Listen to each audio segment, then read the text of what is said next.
Hey everyone, Peter here with Maverick Automotive in Winthrop.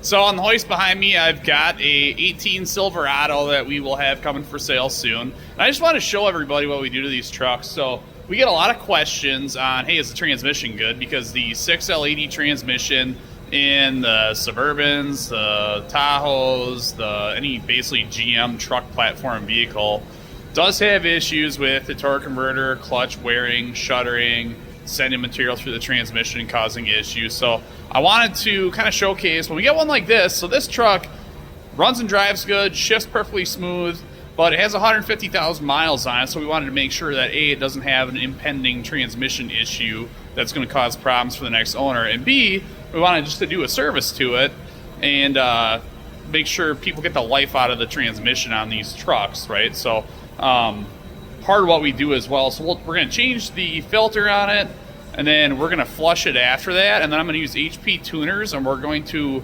edit the torque converter apply strategy, and that'll help reduce the wear on the torque converter clutch, prevent any shuttering in the future, and improve the transmission life. So check it out. So we did just drop the pan. I don't know if this one's been serviced before, but looking in here, the fluid's decently dark, I guess. I mean, there's still a pink red tint to it, but what's nice about this is there's only a very small amount of very fine material on that magnet.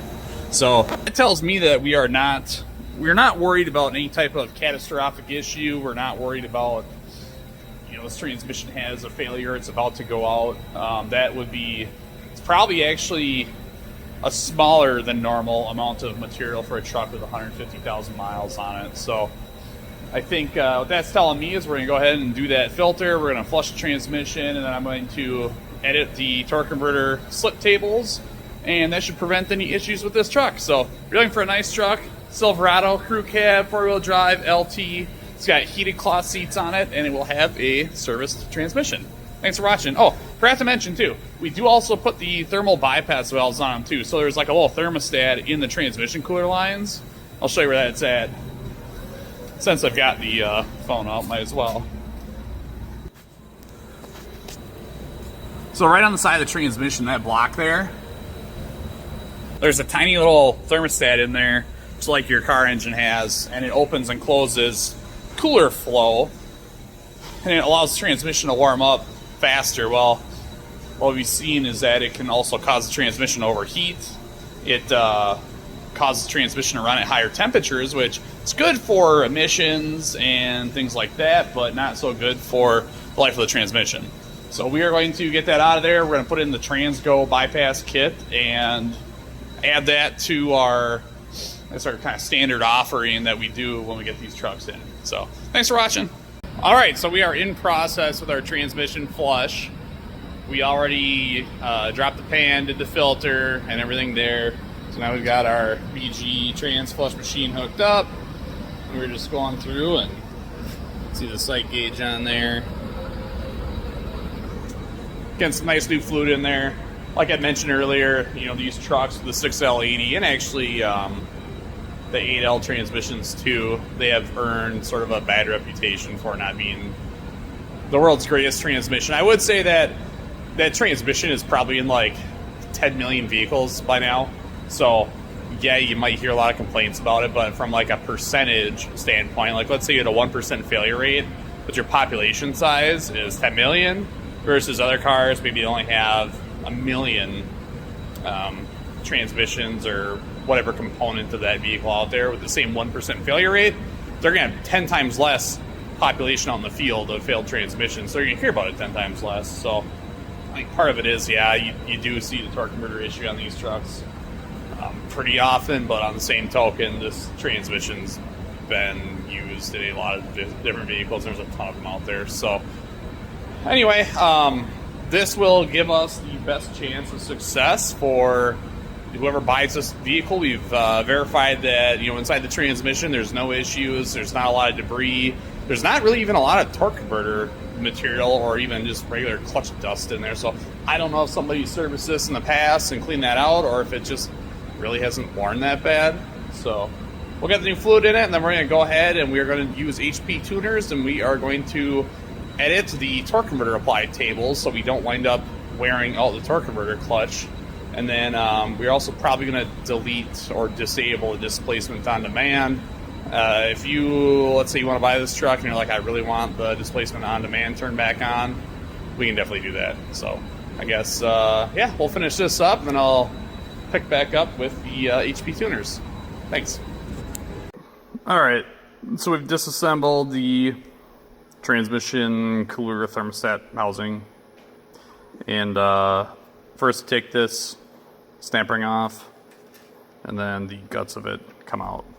So we're going to install the transgo kit, and that'll take the place of some of these components. This will ultimately wind up going back inside of it with some new parts inside of it that bypass the thermostat, and we'll put it back together. Okay, so now I've got all the rest of the guts taken out of it. And then we're going through step by step. So we've done this, just getting the O-rings on all these components here.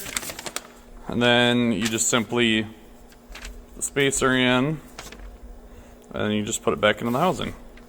So I'll get that done and we'll put it back on the truck, and then we'll grab HP tuners and fix some things that need to be fixed. And now we are completing the final step of our, it figures out to start the video and the phone will ring. I'll be right back. All right, we got our parameters modified. So I removed displacement on demand, so it will not go into 4-cylinder, 6-cylinder mode while you're driving. We raised the TCC apply speeds up to 318 miles an hour in gears 1 through 4. So that'll prevent the torque converter from coming on at all in 1st through 4th.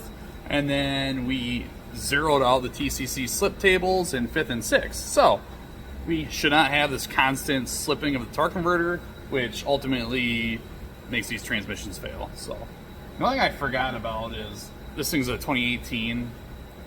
So the older transmissions, or tuning the older trucks like 2016 and older, only takes 2 HP tuner credits. Each credit is $50 a piece. This one takes 4, so this literally just cost me $200 to disable this stuff. But that's how important I think it is on these transmissions, just to have a good, long, happy life on these trucks. So I feel like it's worth it. You know, there was no debris in the pan on this one. The transmission looked really good. So we got the new filter in there, new fluid, did a flush on it just to ensure we have 100% new fluid. And then boom, now we are tuning this thing up and hopefully preventing any future failures. That way the new owner of this pretty Chevy truck here can get a lot of miles out of it. So thanks for watching, and if you're interested in this thing, come check it out. We've got it at $15,500. It is a 2018 with 154,000 miles on it. Thanks for watching. Another thing I wanted to mention, so got filter in, flush done. I have that thermal bypass installed. One nice thing about the thermal bypass, if you have it in your truck, is you do not have to wait to check the transmission fluid level for it to reach operating temperature. So if you had that thermal bypass in there, and let's say you replace your transmission cooler lines, hook it all back up, and you do not let the transmission warm up enough for that thermal bypass to open and then fill those lines with fluid, when you check your fluid level, it'll look good. The second you take your truck on a long test drive and that thermostat opens up, now all that fluid runs out of the transmission into your lines and into your cooler, and now your transmission fluid's low.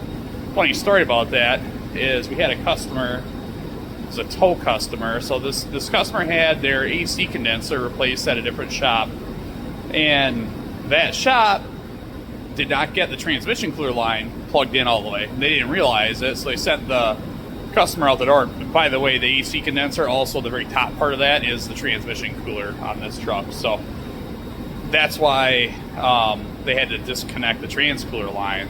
So they connected the trans cooler line back up. Customer took it. The tech with that shop checked the trans level. Everything was good.